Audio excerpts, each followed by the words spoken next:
দত্তপুকুর ২ নম্বর গ্রাম পঞ্চায়েতের ২৩৯ নম্বর বুথে আইসিডিএস কেন্দ্রে এনুমারেশন ফর্ম বিলির অভিযোগ।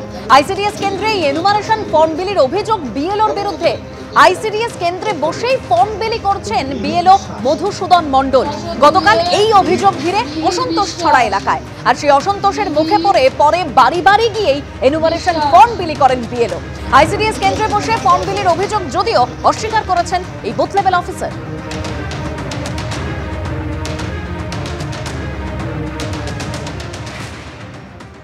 কোনোদিন আইসিডি স্কুলে আজকে আমরা কোনো শটিং করার জন্য বসেছিলাম। আমরা রোজই পাড়াতে যাচ্ছি, গতকাল গিয়েছিলাম, তার আগের দিনও গিয়েছিলাম। আজকে শটিং করার জন্য ওখানে বসেছি, মানে পাড়ায় পাড়ায় দেওয়ার সুবিধার জন্য। মানে বাঁশ ফর্ম তো অসুবিধা হয়, টেনে বের করতে গেলে হারিয়ে যাবে রাস্তায়। তাই জন্য ওখানে বসে আমরা সবাই যারা আছি আলোচনা করে যে শটিং করে নেই এইগুলো। গ্রামের লোক যেমন দু একজন ঢুকে পড়লো, ঢুকে পড়লো, এই হচ্ছে ব্যাপার, আর কিছু কোনো ব্যাপার না। প্রত্যেক ডোর টু ডোর যাওয়ার নিয়ম আর আমরা জানি, ট্রেনিং দিয়ে এসেছি।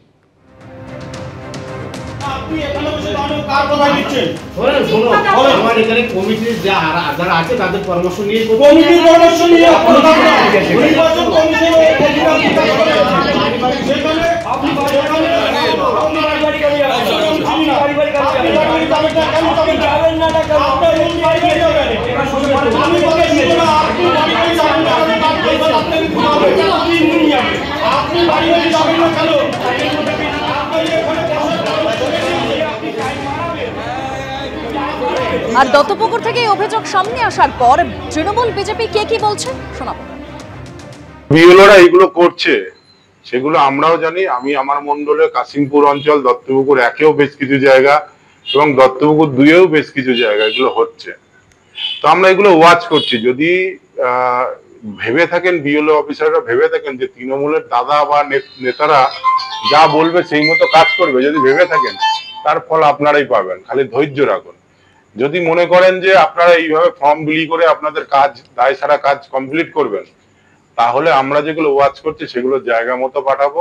তার পানিশমেন্ট যেটা হওয়ার সেটা কিন্তু তারা নিজেরাই ভোগ করবে। কোনো দাদার কথা শুনে যদি ফর্ম কোনো জায়গায় বসে বিলি করে সমস্যার সমাধান করতে যায়, তাহলে তার দায় তার নিজের। তার যদি চাকরির সমস্যা, সেটা তার নিজেরই দায়। এলাকাবাসীর ক্ষোভ কিনা বলতে পারবো না। এলাকাবাসীর ক্ষোভ হলে পরে সবার প্রথমে আমরা জানতে পারতাম, আমাদের কাছে আসতো।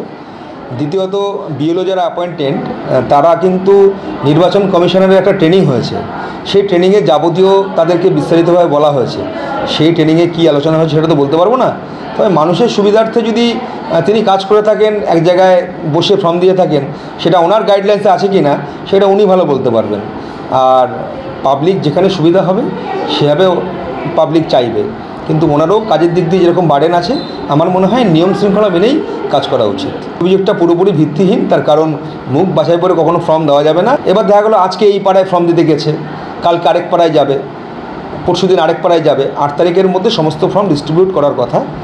আজই 8 তারিখ, অতএব সব ফর্ম হয়তো আজকের মধ্যেই শেষ করার কথা। মেবি সেটা যেভাবেই হোক বিএলওরা শেষ করবেন।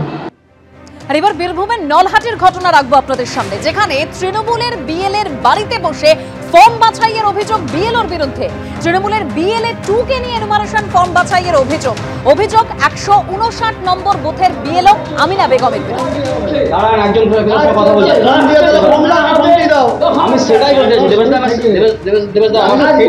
ফর্মটা দিলে তো হবে না, তাকে একটা বাড়িতে চারটে লোক আছে, চারটে ফর্মটা মিলিয়ে তাকে দিতে হবে। মিলাটা শটিংটা করতে হবে, শটিংটা করবে বিএলও।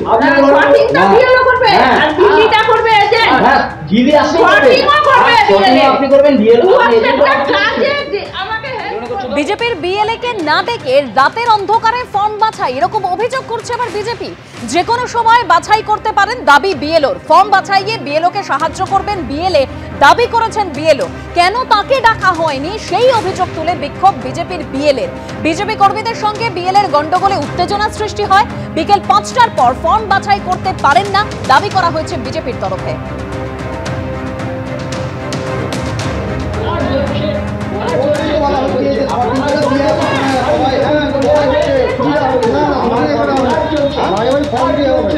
একজন কথা বলছে।